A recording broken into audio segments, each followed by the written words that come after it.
냠제 전부도 유미종 또는 전부가 자다 다그러 다른 전도 실문도 또만 제자라기 숑잘. To liberate sentient beings, please generate the supreme bodhicitta before we start today's teaching. Next, I will now recite the complete lineage of today's Lotus Sutra. Today I might recite a little bit more than is usual. We'll spend just a little less time on the Chinese explanation. Teni Jordan de Zedon Damba, Wotron Chimbo, Janet and Yandu Chimbo, Tetalap Kapsara, Wotron Lasso, Kiki Division Shabayan, the Beyond the Jopana, Wotron Lasso, Division Shaba, Division Shabana Yundon, Division Shabayundon, Division Shabayundon, Wotron, Tetan, Division Shabayundon, Yundon, Devi, Yang Manjan, Satme Patram, Tekara, Hodome Persetian, Tetakanta, Stuber Lava. Mahayana Buddhism Tejan Śrāvaka Chuji Erji de Chutamchi Diarboxu Ngavarte Buddhism Tejan Śrāvaka Chukand Jibadan Chitr Jaba Tejan Dayan Gero Buddhism Tejan Śrāvaka Chutamchi de Rubernjok Tejan Śrāvaka Ishi Jinjoko Jertanate Tamchi Jam Kimbanyatam Jongana Tirtanjoko Chutamchi Gidon Rimba de Layan Tejan Śrāvaka Zude Chutamchi Layan Tabos Nambayan Tobo Chutamchi Nibratan Lambepa Talam Kibi Ishi Tambam Chorte Buddhism Tejan Shabbat Jumba the Borzoba Sandiana Tamjin Kimbe Ishi Tomba,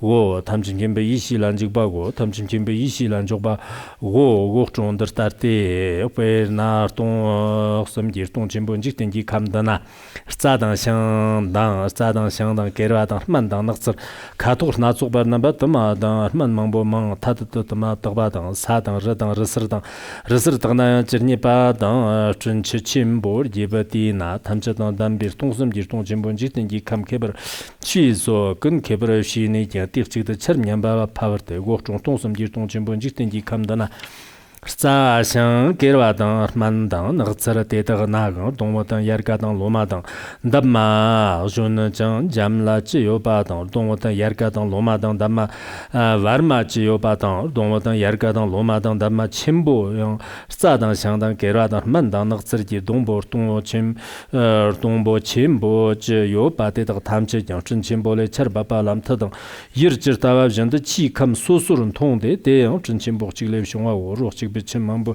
Sound Chirter Jism Tumber Persian Giberin Gero, Division Diam, Metodam, Drevam John, Tetalajan Susu, Mantobo Saxile, Nipin Mambo, Sound Mambo Teto, Tamchi, Rochi, Bangway, Division Dagon, Division Shabbat, Jumbayan, Toperzoba Sanjin, Jitin the Shon, Jitin the Chinchimbo, Diba Division, the Division Saba.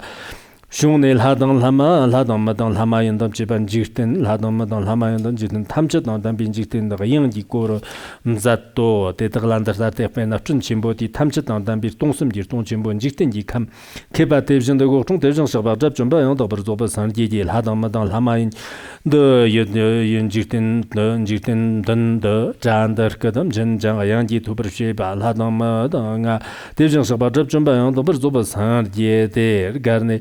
Journey, you shin, Yong some young lay, and then Yong some young live Dago, Gana Tartar Jinjitin, Yang Taba, Sherepki, Yang Tabachata, Gendaraptum Kendo, Tamchin Kenjan Tamchet of Zoso, Ladam Mata, Chunian Bisher, the Nijong, the Shochi, Gana, Lamstondo, Lamchato, Lam Rubo, Lam Keba, Wokchon, Tester.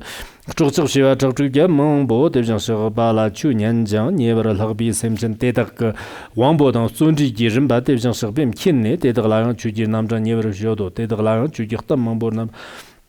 Sigavat Sambram Gora Sheba Pambadam, Deveran Jerry Yotam Gangi, Samchingi, Sendala, Deveran Jerjan, Chevati, Shini, Jan, Deveran Roartie, Kartiba Terian, Doba Mambo Jan, Chunianja, Chude, Tuni Jan, Japameper Jeredem, Targi, Tamcham Kimbi, Chulayan, Topchertava, Jenda, Yirchertava, Tuchertava, Jenda, Jiberan Gerolson, Gerolsonzo, worked on the start, Chimbo, Tirtonsum, Jirton Jimbo, Jitengi, Kamkibani, Chermiamba, Power Sadan Shankera. 바다 만다낙서 탐지장 칭음 데르토바 쩨타와다 예르쩨타와다 터쩨타와 전더 싸단 상단 게르와다 만다낙서라소 비춘 통어때 다적가양 수수 리그당 차트 스케고 곡종 대전 서바 접준바양 더버조바산 제지 추샤바당 추 탐지도 루ық직바텐더 넘버 조라당 도바당 도착당 자라당 고바당 남담진 gembe 타르ық지고 곡종 대전 서바 대전 서베 추샤바디 셈체는 냠바당 점바당 지바당 데들기장 대전 서바음 리바감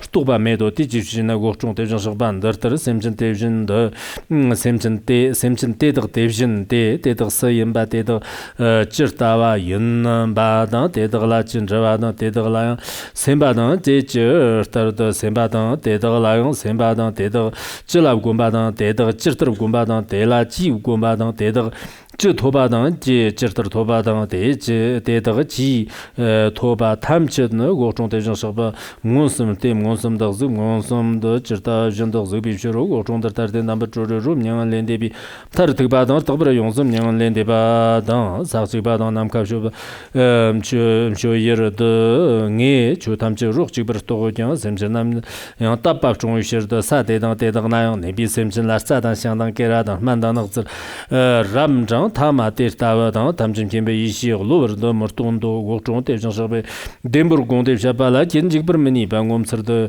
녀로데 지저제나 고종 대정서바 접점바양도 버조바산 게르남 길공데 샤나나 시버카유시로 데네 존든데지 디좀르 돈 게버스톤나 자 데덕 츠츠잡인도 갑사르도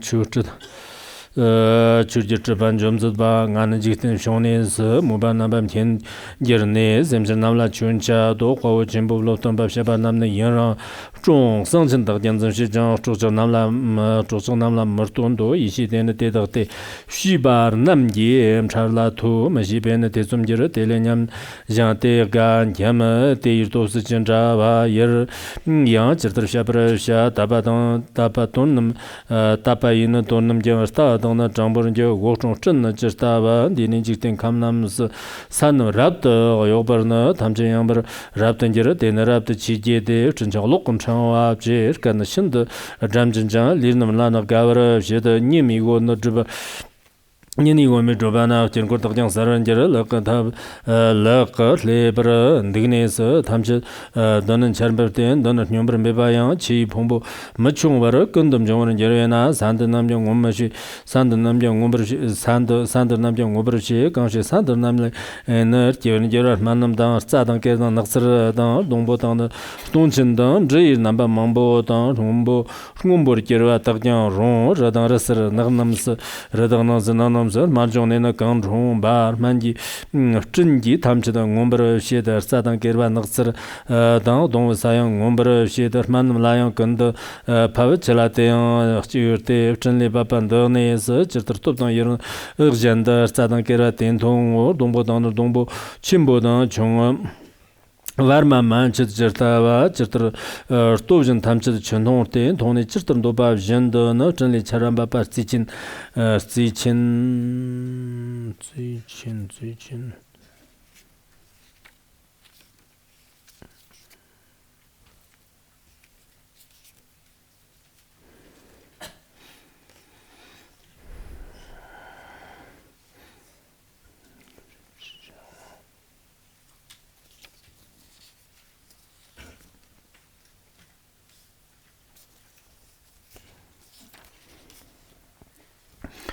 스티친 남을 동으로 계신바 chirtawa yarga chedan dhamma chivshindam rayome donamja devshinam per chararu rakchikba babe na chirtar stopdan yerna chinja vara kanga sawan tagna chinja le tedagrana le narkiyewa mjana gochon devshin san jinjikten da jigirten charan zinufchanda javarin jeran jigirten mgombo shione chara chaparan yera chokcha lana yang tak sho par ton labjin jikten tak dan dar te tak chang chimbo rab jog te narkan nim chor ger devjin ashig chanta wan jikten darim jong te rab te lirkem chos ba khsum chagla semcha damjing nge na nyom bar she de ngar tak kan ba te lang go da nge nan do tam nyang de ba gang jan la da me chor nam jang ala nyon ala ta wi shirne never sho devjin shogba rab chum danzur devjin devjin shogba jordan zur ma no dar wi shirne jikten dortie te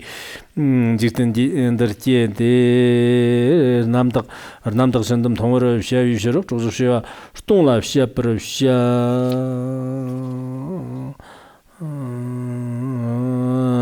te imnyamba nyata yang daga chi te na nam jumnyang dawa yer tagda shang chip chirna jigbar yang chikin rap chu sha te nam nyamba nyate mam nyam med do chig me chang jer dang tag chang med nam yang ala jis chagba med nam yang ala jis chagba men sala ngana mzajang dangwa meda semchin chig jun ro jan la te linam lijin nam la chunur nyumbar chad legin ma shirap ta chunche de te ro dang jang dang de ba dang mar de jig de nyarwi chena yang nam yang ala kyor gera med chunji charam nyambar phaba jin jiten nam la thamchit ngumbar shem phaba dang mar songbi lo chachum damba chachum charwa dang devjin magam shupa nyamba dang shodon chuga number damba dang stala ne jan stawa kanyam dang yang tak kangsta stawar nam tak dang loju ngamba dang tamba yang rong hwa utor bor nam la chu sha te skiwo tamchi rap tar pang se nge ne yang tak chu ji charwa phav nge ne yang tak chu ji charwa phav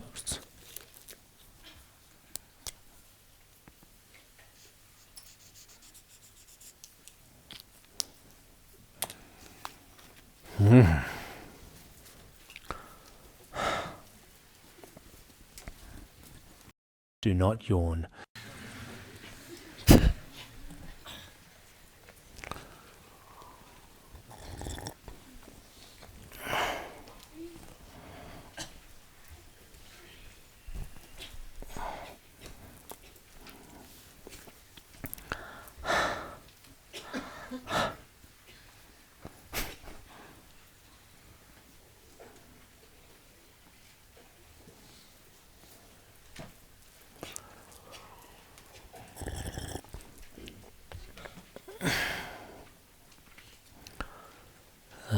Today, we are deeply engaged in a profound discussion concerning the revered and influential scripture known as the Lotus Sutra. Specifically, at this moment, we have progressed to and reached the third scroll of this magnificent Lotus Sutra, which is famously recognized as the Herbs chapter. This particular section of the Lotus Sutra is incredibly significant and offers profound insights into the teachings. I saw in the biography of the Lotus Sutra that this significant scripture is composed of 7 distinct scrolls. So far, we have already covered 4 of these important chapters. The upcoming 5th chapter mainly uses the insightful parable of medicinal herbs to illustrate its teachings. This parable highlights how sentient beings, with their varied and diverse capacities, receive and understand the Dharma. The Buddha's reign of Dharma falls equally upon everyone everywhere in the world, but some individual sentient beings mature much more quickly and easily, while others, on the other hand, mature more slowly. It's like when rain falls from the sky, but all the grasses, various trees, and medicinal plants on the earth, on the ground. It is observed that some plants mature very smoothly and gracefully, while others mature more slowly and deliberately. Some may even, during periods of heavy rain, some small, delicate grasses might be destroyed. This is entirely possible. So this is the particular analogy being used here right now. Here I'd also really like to talk to everyone gathered about the profound merits of listening attentively to the precious Lotus Sutra. In the biography of the Lotus Sutra, it is said that there was once a Dharma master named Huiming. From a very young age, he had profound faith in the Lotus Sutra. He diligently and consistently preached it to others. Eventually, he went to a truly quiet and serene, tranquil place. But because there were no sentient beings there to be taught, he would often speak to himself, reciting aloud in a clear and audible voice. While he was speaking, many curious macaques gathered around attentively, as well as some various birds whose names were entirely unknown, and also other wild animals, including powerful tigers and similar creatures, all came to listen intently. Among the diverse animal kingdom, whether birds, wild animals, or fierce beasts, there were quite a few sentient beings listening. He would often recite the sacred Lotus Sutra in their ears.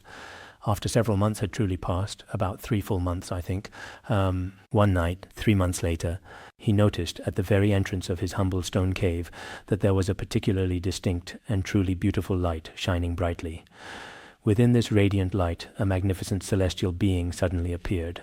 The benevolent being then told him, "I have come directly from the heavenly realm specifically to listen to the profound teachings of the Lotus Sutra." He said, "I wonder if you recognize me or not.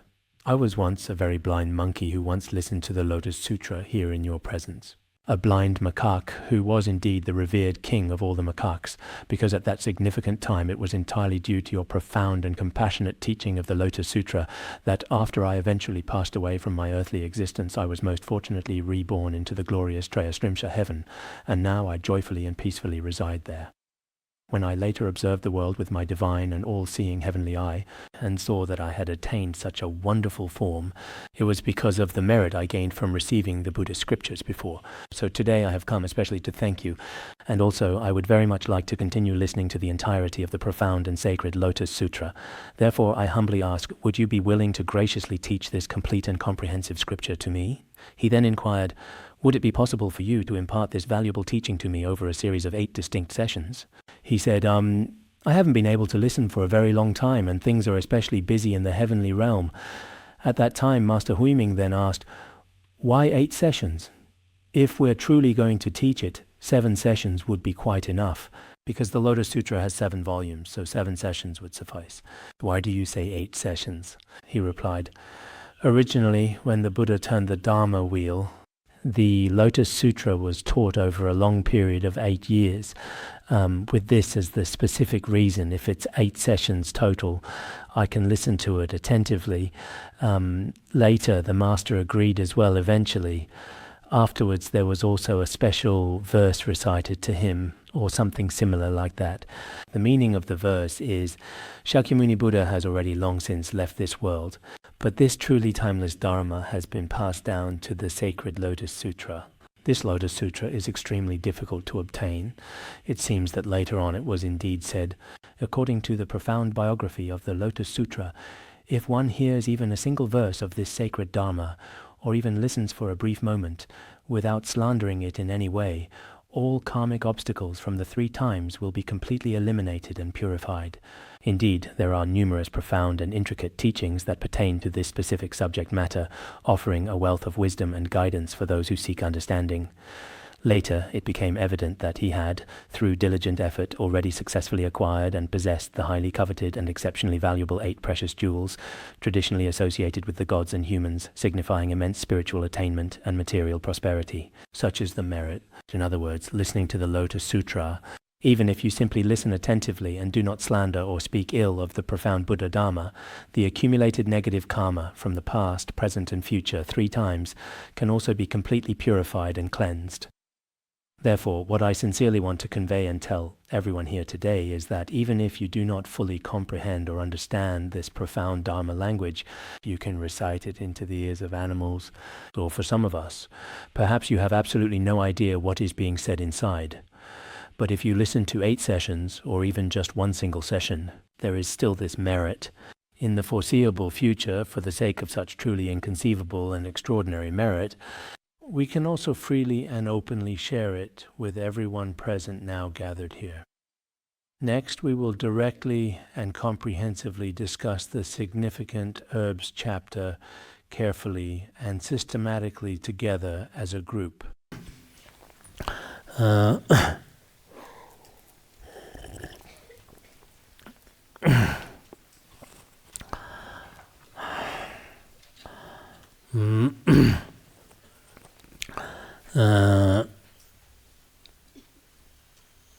At this point now, we are indeed talking about the fifth important chapter, specifically the herbs. At that specific time, the world-honored one respectfully addressed Venerable Mahakashyapa and the other great and esteemed disciples. The Buddha compassionately told Venerable Mahakashyapa and the other great venerables present here, "Excellent, excellent indeed, Kashyapa, you have skillfully and beautifully eloquently spoken of the Tathagata's true merits." Because earlier today, Venerable Kashyapa also spoke at considerable great length, praising the Tathagata's true, supreme, infinite merits. You have truly spoken of the Tathagata's genuine, profound merits correctly and clearly. Just as you have said, the Tathagata possesses truly immeasurable, utterly boundless, incredibly countless, and indeed hundreds of thousands of millions of such profound and extraordinary merits. If one were to truly attempt to express each and every one of them in precise words, in fact, even throughout countless eons, an unimaginable span of time, you would simply not be able to finish fully describing them, for their depth and extent are beyond human comprehension. All Tathagatas truly have merits that are without measure. It's like what is said in the Avatamsaka Sutra, I've quoted it before. All enlightened, blessed Tathagatas have immeasurable, infinite merits and divine, sacred, profound qualities throughout all time, eternally, forever. And all other countless ordinary sentient beings everywhere are absolutely, truly unable to fathom or fully comprehend them deeply whatsoever at all, completely, no matter what. This means to say specifically and clearly, all Tathagatas have merits that are without measure whatsoever at all. All other countless ordinary sentient beings are truly unable to conceive or understand of them fully, completely. It means that there is no way to comprehend these merits. Also, in the Vinaya Sutra, it is likewise stated, the Tathagata's merits, including his skillful use of beautiful speech to teach all sentient beings, giving profound teachings perfectly suited to the specific occasion, and teaching in accordance with the capacities of sentient beings, just like honey. When we usually talk to others in conversation, maybe some people will accept it readily, but there are certain others who really don't accept it at all, or they find it harsh unnecessarily, or it hurts or offends others unintentionally somehow. Sometimes it's not intentional. While you're speaking, it's actually quite possible that even I, sometimes as I'm talking, the next day I realize I've offended a lot of people. I don't even know why. I didn't do anything wrong. Sometimes I might criticize someone specifically, that's intentional on my part, but when I criticize a certain person, they don't even notice and even think I'm praising them. But then a whole other group of people gets offended. They say, from now on I won't make any more efforts. Didn't you criticize me in front of everyone yesterday? Even though you deliberately chose not to explicitly mention my name, everyone in my immediate surroundings clearly knew you were referring to me. So sometimes when we communicate and speak, there's a saying among us Tibetans which goes, when you speak, look at the faces of those present. It means that when you say something, you have to consider everyone and not offend others. That's the saying. But in reality, even when we speak with good intentions, many people still can't accept it. But the Tathagata is not like that at all. No matter what kind of sentient being, every single person can accept his profound words. So there are truly countless merits which are indeed utterly inconceivable. This is the very first part. The Buddha told Venerable Kashyapa, you should know that the Tathagata is the king of all dharmas. We also discussed this earlier, emphasizing that the Tathagata truly and profoundly comprehends the ultimate and inherent true nature of all dharmas, understanding their fundamental reality completely and without any limitations. All the words spoken by the Tathagata are never false. They are always true words, never any falsehood. The Sutra of the Moon Lamp. Samadhi says, even the unconditioned nature of space may change, but the Tathagata will never speak untrue words. Even the unconditioned dharma of space might undergo change. The unconditioned nature of space may change. The very nature of unconditioned space could possibly change at some point, but it is a known fact that the Tathagata will absolutely never speak untrue words at any time whatsoever. The Tathagata will never utter words that are not true. Just as it is stated in the Sutra of the Moon Lamp Samadhi, the words of the Tathagata are never deceptive. The reason they are never deceptive, as is also stated in treatises such as the Pramanavartika, is because he has already eliminated ignorance, as well as attachment and aversion. In our own mind stream, we still have attachment, aversion, and ignorance. So when we speak, Our words can be selfish, biased, or even influenced by wrong views. Language that arises from wrong views is why there is a truly great difference between our speech and that of the Tathagata. So, regarding all phenomena with profound wisdom and skillful means, he approaches all phenomena fundamentally with his inherent wisdom, mastering everything through his ultimate wisdom. Then, when he is about to teach, he teaches using skillful means. Unlike us, we lack skillful means, and our speech is very blunt. Many people say, "You're great, your personality is very straightforward." It should be like that. I want to learn from you. In the future, whenever there's something to say, but as soon as you speak, you end up offending a whole bunch of people again. In the end, you regret. You think, from now on I won't speak, I'll take a vow of silence. But even if you try to keep silent, you can't hold. After a while, you start chattering again. So in this way, we're a bit different from others. We need both wisdom and skillful means. Having only wisdom without skillful means doesn't work. Having only skillful means without wisdom doesn't work. The Nirvana Sutra provides scriptural evidence, you remember. Both wisdom and skillful means are necessary. What he speaks of always consistently and truly points toward the ultimate state of complete and absolute omniscience. Indirectly, he may use different languages in front of different sentient beings. But ultimately, he consistently leads every single sentient being to truly reach the ultimate ground of profound wisdom. The Tathagata observes and knows the ultimate destination of all phenomena. In other words, the Buddha profoundly observes and truly understands the ultimate reality and the comprehensive destination of all phenomena. At the same time, he also deeply knows the truly profound and intricate inner worlds of all sentient beings. We, on the other hand, do not know the minds of sentient beings. You can know a person's face, but not their heart. Even if we are quite familiar with someone, in reality, we don't know what they're thinking. Sometimes what someone thinks is one thing, what they say another, and what they do yet another. So we simply can't know for sure. The Tathagata, on one hand, knows the true nature of all phenomena, at the same time knows the innermost, deepest, original face of sentient beings' minds.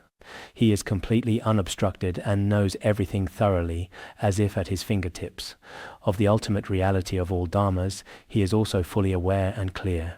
It is precisely for this very reason that he teaches and reveals to all sentient beings, to different kinds of beings, various sorts of different wisdom. This is not a case of Buddhists praising themselves and disparaging others, nor is it Buddhists simply thinking that our Tathagata is such and such. We especially hope that non-Buddhists. Firstly, you should go and study the Buddhist scriptures. Yesterday I was with another distinguished Khenpo, and we were interacting with some people who do not believe in Buddhism. During our brief interaction, one person said, the other person responded, that because of his work duties, he had personally been to some holy sites in India recently. He then graciously and kindly shared some interesting, memorable stories about those Indian holy sites. That Khenpo and I both said, "Oh, since he has been there, he can be considered from a worldly perspective to be quite wise." We also hope that he will gain some understanding of the Buddhist scriptures. If he does gain some understanding of the Buddhist scriptures, then a wise person should not fail to be attracted by them, because as we know, human wisdom, all the various works and creations that have been left behind throughout the long span of human history, whether from various religions or the masterpieces of great figures in the world, we basically have some understanding of these as well. The existing libraries and the valuable treasures of thought they truly contain. At this point in time, we indeed think, as long as someone in this world is a very fair and quite wise person, then, using their own wisdom mindfully, when they explore the thoughts of the Tathagata with attention, many difficult problems can be said to be easily solved and resolved. I might have specifically mentioned this in class the other day already. I had the distinct opportunity to speak with Zhu Qingxi. I'm not entirely certain if the full interview has been made available online yet, but I specifically conducted a detailed interview with him, and during our conversation, I posed several significant questions. When I formulated and asked those particular questions, it was not because I personally harbored any doubts or skepticism regarding the subject matter. It's not because I have a lot of doubts about Buddhism, nor was it that I particularly wanted to find a specific scientist to ask him to answer my numerous questions. Not at all, in fact. However, in the present day, there are numerous individuals throughout the world who find themselves in a state of partial belief and partial doubt concerning the tenets of Buddhism, yet simultaneously possess a profound and unwavering trust in the principles and advancements of modern science. In this specific scenario, what about scientists themselves? How exactly do they truly believe in Buddhism? How do they diligently study Buddhism? What is Buddhism truly like in their eyes? At times like this, you might at least consider, I also deeply believe in science, and he is also a dedicated scientist. This is precisely how he understands Buddhism. So what about me then indeed? Should I indeed follow him, or should I truly follow these scientists, or should I perhaps follow another group of scientists, or should I really follow the Buddhists? So sometimes I myself often ponder this question when interacting with people who have made some contributions to science nowadays, or let's say those who have devoted their lives to contributing to and working in science. In the process of interacting with these people, I hope that here among us there is also a group of people in the middle. They are half skeptical about science and half skeptical about Buddhism. They are still blind people who have not yet found their path in life, or those who are arrogantly self-important, thinking themselves to be extraordinary. I truly hope that you too can quickly find your own special place in life. So this is indeed my ultimate purpose. It's not that after studying and studying I end up with no other choice, and then go truly seek out some old men for advice. It's just not like that at all. You need to understand and grasp my true intention.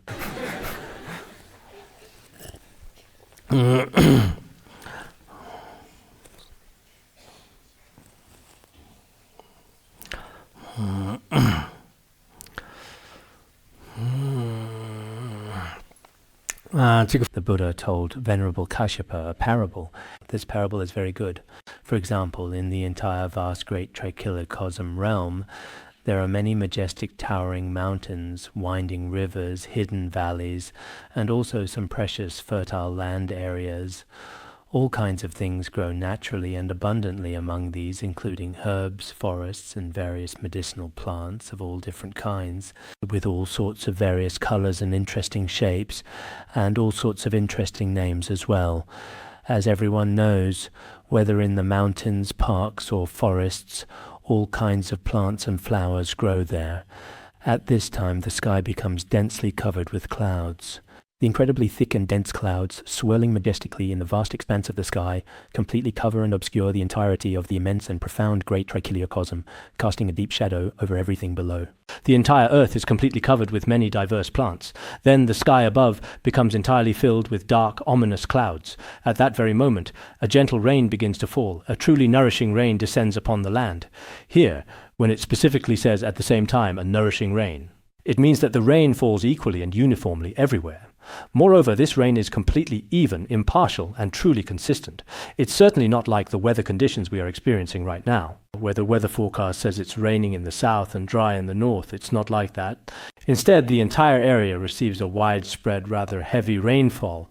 At this present time, there are many different kinds of herbs, trees, forests, medicinal plants, and so on, flourishing. Some have small roots, small stems, small branches, and small leaves. Their roots, their stems, their branches, and their leaves are all very, very small in size, incredibly tiny. Some on the mountains are like this.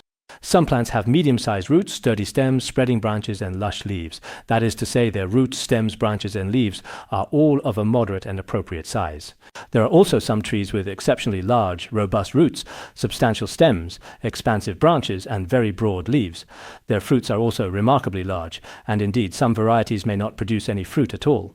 All kinds of diverse and varied trees and grasses, both immense and tiny, according to their own unique and specific circumstances, whether they are situated in upper, middle, or lower positions, they each receive rainwater in distinctly different ways. For example, when it comes to small grasses and small trees, they also receive a significant portion of the rainwater. Medium-sized grasses and trees also receive their fair share of this vital resource. Large, mature trees each possess their own distinct and individual methods of absorbing it as well. Each one absorbs it in its own truly unique and particular way.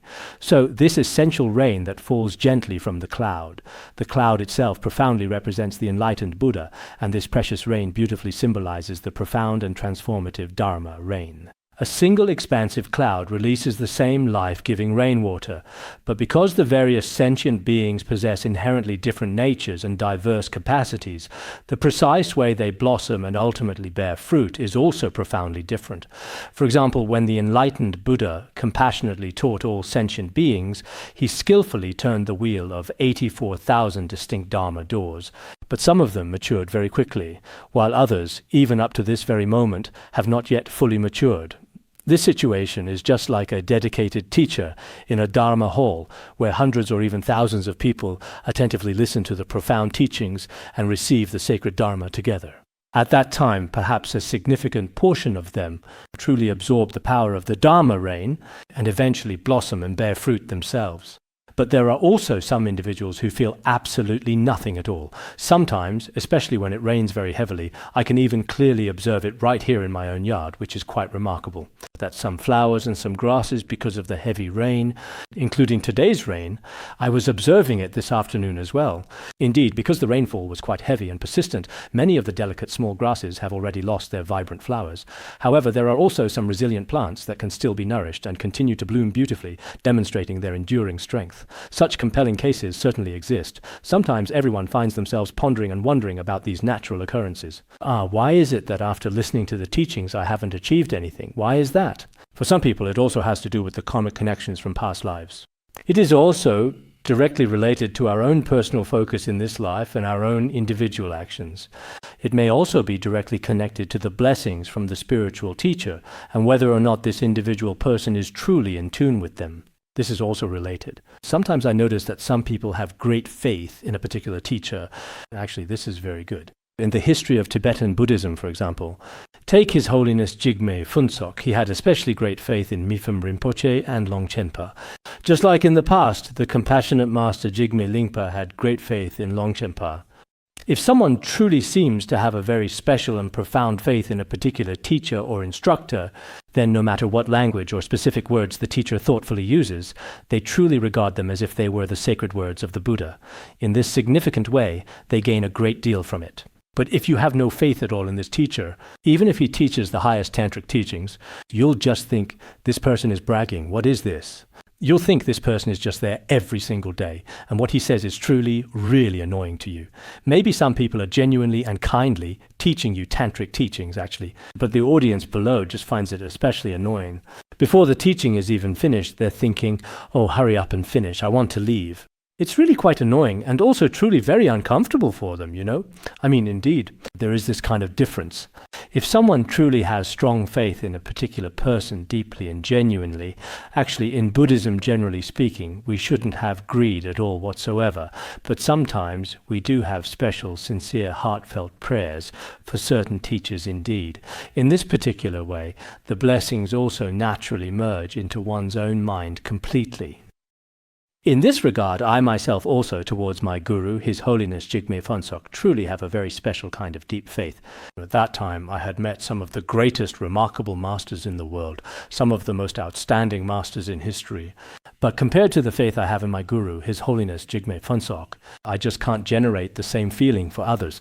Perhaps this is also a kind of karmic connection. Precisely because of this, it seems that the blessings I feel I receive are also different. So perhaps each individual person, with their own unique understanding, absorbs the profound Tathagata's Dharma rain in a distinctly different manner.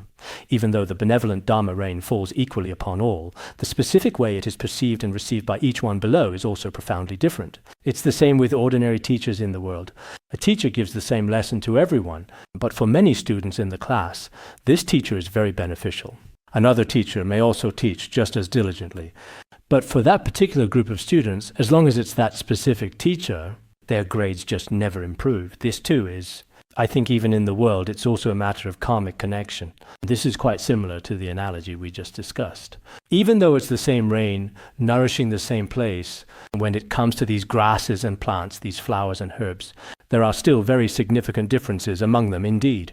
In the profound commentary on the Lotus Sutra, it says, for example, among patients, there are 3 types of patients. One particular type of patient takes their medicine and sees a doctor, just like all the others. Some don't even need to see a doctor. Their illness heals naturally. There's another group of patients who will recover as long as they rely on the doctor and take the medicine. Without medical treatment, they won't get better. Then there's a group of patients, no matter how much medicine or how many doctors see, can't get well. So there are three types. The second type, in fact, really needs treatment. So when the Buddha truly brings down the sacred reign of Dharma, even among those who are physically present in front of the enlightened Buddha, there are certain sentient beings who unfortunately lack the necessary karmic connection, whom even the supremely compassionate Buddha himself cannot save. Just like what the sixth patriarch profoundly stated, as recorded in the revered platform sutra of the sixth patriarch, the mind ground inherently contains all seeds of potential. With the universal reign of the Dharma, all these latent potentials will undoubtedly sprout and flourish. Our very own mind ground in fact contains many, many seeds, indeed. With the gentle and nourishing rain that consistently falls, these seeds are able to fully mature and subsequently sprout, beginning their vital growth cycle, which is essential for their development and the continuation of life. The mind ground truly contains all the seeds. With universal rain, all of them will certainly sprout. There are indeed many seeds within our minds, just waiting. But the key is whether this rain can nourish you, whether it can truly help your spiritual seed mature quickly and blossom, profoundly depends on your individual karmic connection. Some dedicated Dharma teachers may diligently pour the refreshing rain of their profound teachings on you every single day, but despite their tireless efforts, your deeply ingrained habitual tendencies just become even stronger and more solidified. Unable to be dissolved easily. There are people like this too in the world. So, Kashyapa, you should know well. The Buddha wisely told him specifically that the Tathagata is the same way indeed. When he appears in this world, in fact, he is just like this vast and magnificent great cloud, and he also emits a truly profound and resonant great sound. When the Buddha's benevolent cloud appears, it brings down life-giving and refreshing rain. When this precious rain falls from above, there are still some great sounds being made. Turning the Dharma wheel, sometimes it is turned through sound as a means as well. It pervades the entire world, the heavens, humans, and asuras. Generally, when the Buddha turns the Dharma wheel, beings in the lower realms are less likely to receive it, because their karma is manifesting at that time. As for animals, they are too ignorant. There's nothing that can be done. In hell, beings experience the pain of extreme cold and heat every day. There's nothing that can be done. As for hungry ghosts, they are too hungry. There's nothing that can be done. So some are too ignorant, some are suffering too much, and some are simply too hungry. That's why when we listen to the Dharma, we shouldn't be too hungry. Otherwise, we won't be able to take it in, nor should we be too tired or suffering too much. If we're suffering much, our minds will be distracted at that time, and we shouldn't be too ignorant. If you're truly too dull, even if you actually sit there the whole time in a real daze, then when the class is over, you won't even remember a single verse. So people who are especially dull, like animals, are also not very suitable for listening to the Dharma. And people who are extremely hungry, like hungry ghosts, for example, those who haven't had proper lunch, this kind of particular situation doesn't work either at all. This applies to the Dharma teacher as well, certainly. And then, like those beings in hell, for example, people who are suffering a lot, this also doesn't work. So here it only refers to beings in the fortunate realms, such as those in the heavenly realms, the human realm, and the asura realm. Through the great vast cloud which pervades the entire 3,000-fold world system, in front of these beings, the Buddha also began to teach them the Dharma for a long time. What did he teach? I am the Tathagata, the worthy one, the perfectly enlightened one, the one perfect in knowledge and conduct. These are the 10 epithets of the Tathagata. The well-gone one, the knower of the world, the supreme one among men, the tamer of beings, teacher of gods and humans, the Buddha, the world-honored one. There are 10 such epithets, right? As we have discussed in the Sutra of the 10 Epithets, all these meanings have already been explained. Then the Buddha enables those who have not yet been liberated to attain liberation, those who have not yet attained freedom to become free, those who have not yet found peace to find peace, and those who have not yet reached nirvana to attain nirvana. Therefore, the Buddha directly expounded the teachings in our world.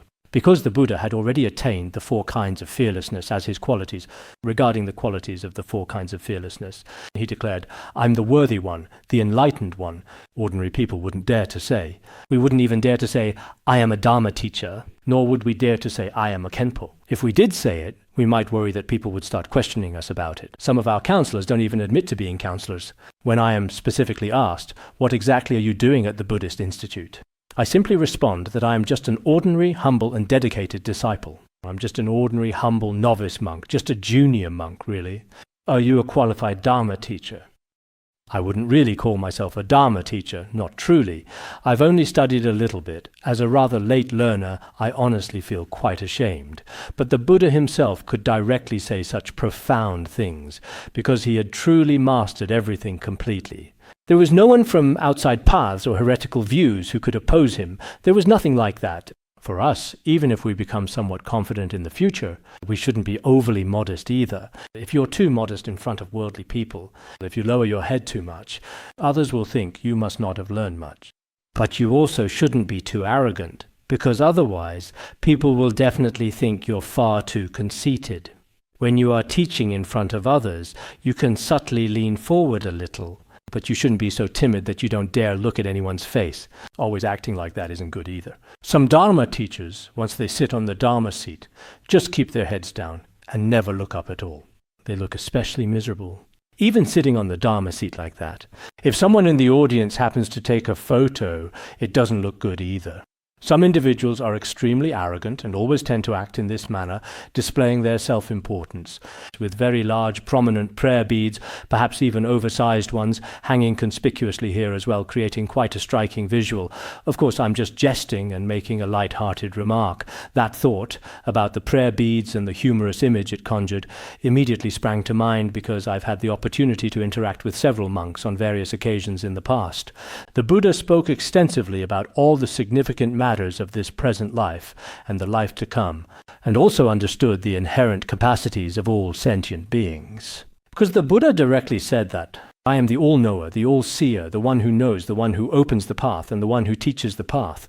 Actually, in the profound commentary on the Lotus Sutra and the textual commentary on the Lotus Sutra, there are different explanations in other places as well. For example, when knowing and seeing, if you only know but have not seen the path, won't do either. As for knowing, we can understand it theoretically too, but one must personally see the path and personally attain complete realization. And then there are the knower and the one who opens the path. As for the body, after understanding, one should guide others. As for the mind, one opens the path for them. With speech, one explains the teachings. These represent the differences between body, speech, and mind. The Buddha is the true guide for all sentient beings. He said, you noble beings of the heavens, all humans and asuras, all of you can indeed, if you are truly willing to come here now, please. The Buddha said kindly and compassionately, warmly, you can come here now to listen to the Dharma teachings. The Buddha would directly say this on different various occasions always. You can come here anytime freely. At that special auspicious time, countless billions of sentient beings would come before the Buddha respectfully to listen to the profound teachings. When we give teachings, it is the same. The Avatamsaka Sutra says, heavenly beings, dragons, yakshas, kumbhandas, humans and non-humans, all sentient beings, the Dharma is taught through sounds.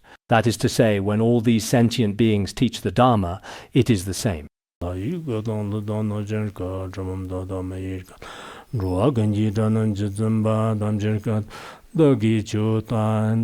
Generally, the Dharma teachers in Tibetan area also have this kind of practice before giving teachings or expounding the Dharma. The meaning is that whether you are heavenly beings, dragons, yakshas, or kumbhandas, whether you are human or non-human sentient beings, if you all wish to come, then come here. I can truly use the magnificent language of the gods and the ancient language of dragons. It's just that I personally don't understand Japanese or English, but I can speak all the other languages quite fluently and proficiently. I will expound the Dharma to you in all kinds of languages. That is also very much the meaning here. In Samantabhadra's aspiration to noble deeds, it is aspiration prayer. It can be done this way. But to indicate dependent origination, many masters Tibetan Buddhism recite this sacred verse and then snap their fingers before carefully expounding the profound Dharma each and every single day as a gesture to invite everyone to come. The Buddha as well, after his profound and transformative enlightenment, especially when he auspiciously turned the magnificent wheel of Dharma for the very first time at the sacred deer park in ancient India, graciously allowed all sentient beings, indeed all those with the appropriate and favorable conditions, to come and gather here. At that significant moment, the Tathagata, with his boundless wisdom and profound compassion, meticulously observed the diverse capacities and inherent potentials of all sentient beings, understanding their readiness for the teachings, seeing which were of sharp faculties and which were of dull faculties, and also knew which sentient beings were diligent and which sentient beings were lazy. According to these sentient beings, he compassionately taught the Dharma based on their individual capacities and ability to receive it fully and properly. The profound Dharma he taught was also of many different kinds, countless and extremely varied indeed. Each sentient being has superior, middling, or inferior faculties. In the face of countless capacities, he expounded countless essential teachings of the Dharma. They too gained profound joy, immense happiness, and significant benefit from these interactions. In other words, these sentient beings, operating at various distinct levels and encompassing diverse scopes of existence and understanding, all sentient beings who encountered these profound teachings obtained immense joy, profound happiness, and truly genuine, lasting benefit. After these fortunate sentient beings attentively heard and deeply absorbed the Buddha's compassionate and enlightening teachings, in this very present life, in this very lifetime, they immediately attained profound peace and boundless happiness. Furthermore, in their future lives, they are assured to be reborn into the auspicious human realm, the blissful heavenly realm, or other equally fortunate and highly desirable destinations. Through the spiritual path, through their previous diligent cultivation, they experience many different kinds of profound happiness. This profound happiness, too, is attained by carefully listening to the sacred Dharma. Here, enjoying happiness through the path can also be explained in this particular way. However, in the Tibetan language, the meaning is that they have attained fortunate rebirths, and throughout their lifetimes they receive various benefits. There are also such profound cases as this. After having diligently listened to the sacred Dharma, they are completely freed from all kinds of afflictive and cognitive obscurations that have accumulated from their past lives. In the context of Buddhism, according to their own individual capacities and spiritual understanding, they receive varying different levels of wisdom and profound meditative concentration. Then gradually, from the path of accumulation up to the final path of no more learning, they gradually enter the path. This magnificent and expansive great cloud, as previously mentioned, the immense and powerful cloud that majestically appears in the vast sky, will bring down such life-giving and nourishing rainwater.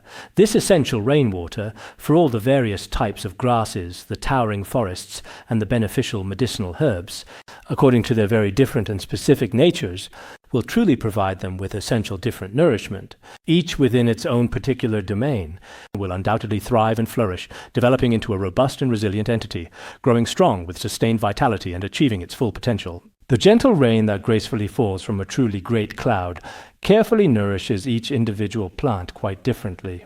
In the end, each grows in its own unique way. In the very same way, indeed, the Dharma taught by the Tathagata ultimately is actually of one nature and one taste. It is a single reality, one taste, one essence. Apart from emptiness, free from the four extremes in the eight elaborations, there is nothing else. The true nature of all phenomena is of one taste and one essence. From different perspectives, one can speak of the aspect of liberation, liberation from all appearances, transcending all appearances, extinguishing all appearances. We can discuss this from various levels. Ultimately, it leads to omniscience. This is the true essence of the Dharma taught by the Tathagata. In fact, whether in the ultimate sense, or when speaking to sentient beings, it can be explained in this way. Avatamsaka Sutra. Great wisdom is truly boundless. The wondrous and profound Dharma is absolutely unparalleled. Ultimately, it can effectively carry all sentient beings across to the tranquil shore of the vast and endless ocean of birth and death. In fact, the true and authentic Dharma of the Buddha is what truly enables all sentient beings to successfully cross the vast and perilous great ocean of birth and death. This truly wondrous and profoundly effective method for crossing the immense ocean of birth and death can only be fully revealed through the profound wisdom of the Buddha. It absolutely cannot be adequately compared to any limited knowledge of the mundane world. Therefore, here as well, ultimately attaining the wisdom of all modes, that is to say, in the end, it enables sentient beings to be free from the great ocean of birth and death, to reach the shore of the ocean of birth and death, the precious land of ultimate liberation. Just like the scriptural proof I mentioned earlier, which is from the Avatamsaka Sutra, it means that this kind of wisdom of the Buddha, this is how I see it, it would be best for you to look through the Tripitaka, and only after going through the Tripitaka will you understand. It turns out that the wisdom of the Tathagata is just like this. the teachings of the Tripitaka compared to what we have now, including the collective thoughts of many different people, as well as modern astronomy and geography. And when these are combined with many significant macro and micro theories, only then do we truly begin to realize what was just mentioned as an unsurpassed wondrous Dharma. Indeed, this wondrous Dharma is truly incomparable. This is not just us here shouting ourselves hoarse with empty and meaningless talk, nor is it mere flattery or excessive praise. It's not like that at all. So it's really absolutely necessary and extremely important for everyone to take a careful and thorough look at this. When all sentient beings hear the Tathagata's profound and liberating teachings with open hearts, whether they truly uphold them, faithfully recite them, or diligently practice them in their daily lives, the merit they gain from this might be something we ourselves are not even aware of. We might not even know it ourselves. Even the merit from reading the Lotus Sutra once, we might not fully, truly understand. The inconceivable nature of the Tathagata when we look at this very sacred book. What exactly are these words like? Many of us might not be able to see it. If someone asks you whether you read the Lotus Sutra, or dream of the Red Chamber, or Water Margin, they might say, I would probably still choose. Today I saw someone in the secular world, they read Fortress Besieged, or other worldly books. There are so many worldly books. On the surface, they all seem the same. But in reality, there is a huge difference. In the revered Lotus Sutra biographies, there is indeed a specific place called Bingzhou. There a particular custom prevails. Many young children are diligently taught to recite the Buddha's sacred name from a very early age. There was a Dharma master who recited the Lotus Sutra since childhood, reciting it 1,000 times, and truly extraordinary amount. One day he seemed to feel, whether it was in a dream or some other experience, I do not remember very clearly, but it is indeed recorded in the Lotus Sutra biographies. He seemed to possess something akin to delicate feathers, with numerous sacred words from the revered Lotus Sutra gracefully forming his magnificent wings. Then he flew wherever he wished. As he was flying, he thought, I want to go see the Pure Land of Ultimate Bliss. Then he arrived at the Pure Land of Ultimate Bliss. When he finally reached the Pure Land of Ultimate Bliss realm, there were countless beautiful lotus thrones there everywhere, and there were many enlightened Buddhas there as well present. It seemed that when he indeed arrived at the Pure Land of Ultimate Bliss, the characters from the Lotus Sutra that had previously formed his wings before, all transformed into different Buddhas, and there he saw many, many of them. In various different places there were numerous different Amitabhas. He went to pay homage to each and every one of them, bowing deeply to them one by one. While he was reverently bowing, Amitabha compassionately told him, you should immediately return to the Saha world. Indeed, in the Saha world, the spiritual merit is truly immense. Reciting the Lotus Sutra brings great merit. So he was then sent back to the Saha world. When he eventually returned to the Saha world, he finally realized that every single sacred character of the profound Lotus Sutra, when it ultimately reached the Pure Land, would miraculously transform into a different and unique Buddha. Therefore, we, as devoted practitioners, must truly and deeply value this extraordinary scripture and fully appreciate its immense merits.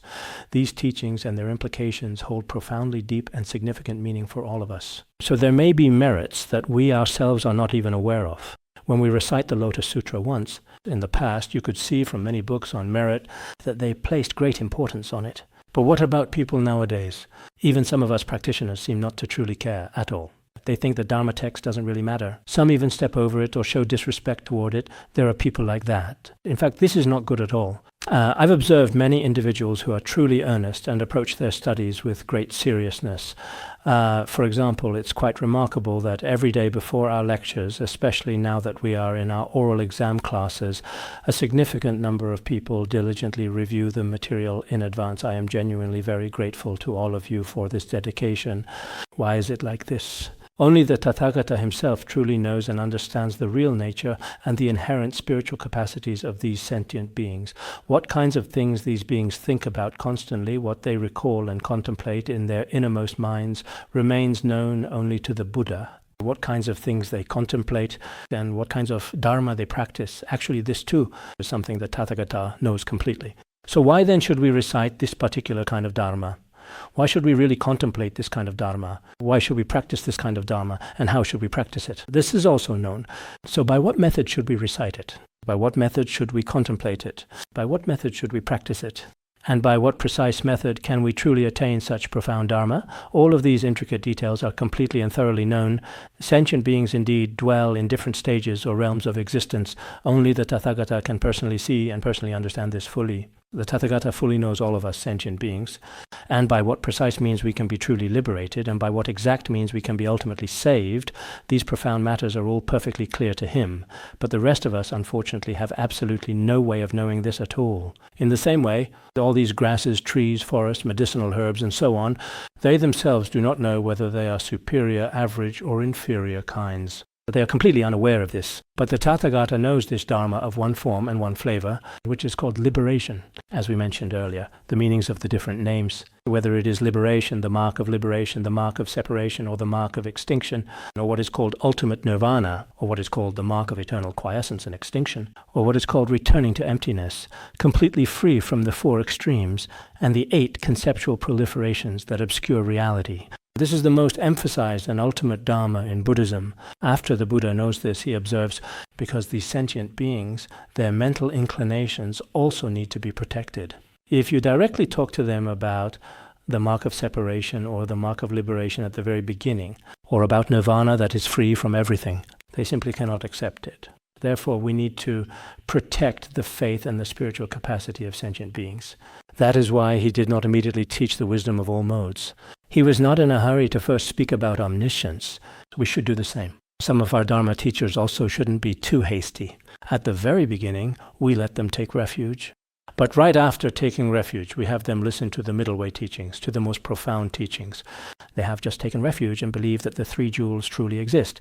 If you have them listen to the root stanzas of the middle way, in the very end, they'll just be utterly confused. All phenomena, once carefully examined, simply disappear completely indeed. So what am I supposed to believe in? And then gradually, step by step, eventually, they'll realize, so that's how it is. At the beginning, the Buddha taught in stages, the first turning, the second, and the third. Such an orderly, step-by-step progression. This is really very important. So the Buddha also did this to protect these sentient beings. Studying the Lotus Sutra, I feel really great. I even think, if only I had taught it earlier, how wonderful. If I had taught it 20 years ago, I could have saved many people. Sometimes I myself didn't know how to save them. I'd directly teach them Dzogchen, or the middle way. Some who weren't ready ended up ruined. There was nothing I could do. In the future, you all should have the opportunity. The Buddha said, you, Kashyapa, are truly rare. You are able to understand how the Tathagata teaches according to circumstances. Because Kashyapa, wasn't he one of the 4 great disciples yesterday? Kashyapa deliberately used verses to speak to the Buddha. He talked about how we Śrāvakas are, and so on. He spoke a lot about the differences between the Mahayana and Hinayana vehicles. And today, he is actively responding to this significant issue. You, Kashyapa, are truly and exceptionally remarkable, so incredibly rare indeed. You know that the Tathagata actually teaches according to circumstances. Only through this can one truly have faith and accept it. Why is that? Because the principle that the Buddha, the Tathagata, teaches according to circumstances is very difficult for worldly people to understand. If the Buddha has hidden meanings, if the Buddha has profound teachings, many people are unaware of them. Why Buddha say this? If all aggregates, elements, and sense fields truly exist, why not say they exist directly? If existence is existence, always existence. He doesn't understand apparent and ultimate reality, nor does he understand the capacities of sentient beings. To some people you speak of existence. To others you say there is no existence, which matters are ultimate, and which are provisional, all for the sake of guiding different beings. That is why there are such hidden meanings. In other words with hidden meanings, these can only be understood after gained wisdom. For example, it's the same among our students. When some students are criticized by the teacher, some truly clever students understand that, the teacher's criticism is actually quite appropriate today. They understand it completely and they grasp it fully. But the less intelligent students have no idea at all. It's the same principle. Sometimes we need to understand these hidden meanings. For example, to understand the hidden intentions of the Guru, to understand the hidden intentions of the Bodhisattvas, to understand the hidden intentions of the Tathagata, this is very important. Otherwise, it will be very difficult for us to truly and accurately understand the profound teachings. So here it says that the Buddha also praised Venerable Kashyapa, saying, you are quite good. Among our community of Śrāvakas, you are outstanding. Why is that? Because you truly comprehend the Tathagata's hidden intentions. There are not many people like this in the world, but you truly are Venerable Kashyapa. Why did the Buddha later also, when he was approaching his final nirvana, he chose to entrust the sacred dharma to the venerable Mahakashyapa? Then Mahakashyapa gradually passed it on to Ananda, and there were indeed 7 major successors after that important transmission. According to the Śrāvakayana perspective, before the Tathagata entered nirvana, he entrusted all of the dharma. You could certainly say that Kashyapa was the Buddha's designated successor. He directly passed the precious Dharma transmission to Venerable Kashyapa through mind-to-mind connection. This is the profound reason for that as well. Let's stop here for today. That's quite enough for now.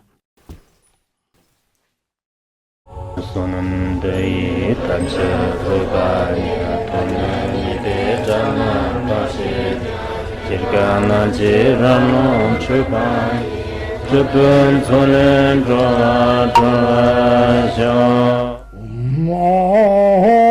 Bandangara Badna Sodargye